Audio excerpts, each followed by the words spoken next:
Bagus, 50 bagus.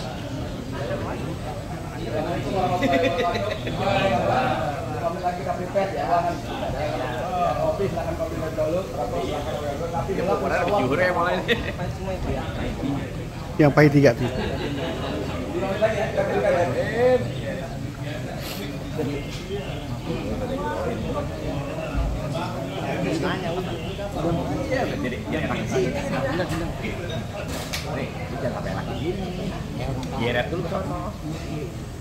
Kehadirat Allah Subhanahu wa Ta'ala, Allah yang Maha Pengasih dan Maha Penyayang, yang telah menganugerahkan kita nikmat, rizki dan karunia yang tiada terbilang, dengan harapan semoga kita sebagai hambanya selalu bersyukur dan beribadah sampai waktunya kita berpulang.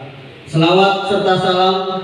Merdeka, merdeka, padaku negeriku yang putih.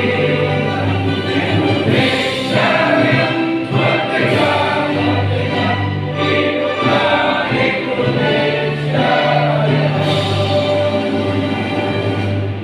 Hadirin dipersilakan. Orde lama, orde baru, orde reformasi sekarang ini. Tapi tidak ada Betawi, dan inilah saatnya kita bangkit. Makanya di puncaknya ini kami ingin berbagi, mengajak semua teman-teman Betawi untuk sama-sama bahwa ini bukan hanya gaweannya kaum pos muda, tapi ini gawean kita semua, kepedulian kita semua. Kenapa bisa begitu?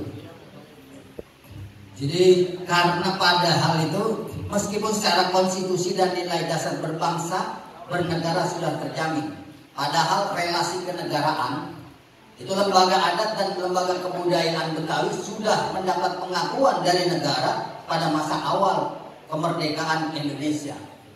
Awal-awal Indonesia merdeka, lembaga adat budaya itu diakui.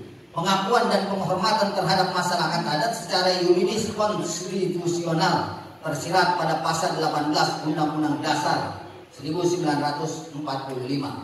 Nah, masa reformasi pun demikian. Amandemen Undang-Undang Dasar 1945, pengakuan dan penghormatan terhadap masyarakat adat itu telah diatur dengan tegas dalam pasal 18B ayat 2 Undang-Undang Dasar 1945.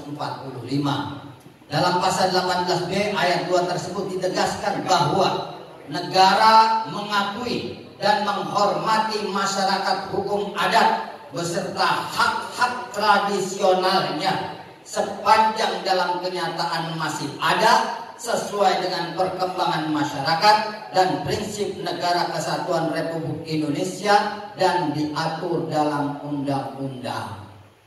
Nah, saya mau tanya, Betawi masih ada nggak? Masih dari zaman abad sebelum itu. Betawi sampai hari ini masih tetap ada.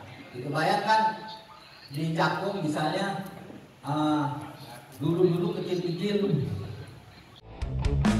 Siapa yang gak kenal sama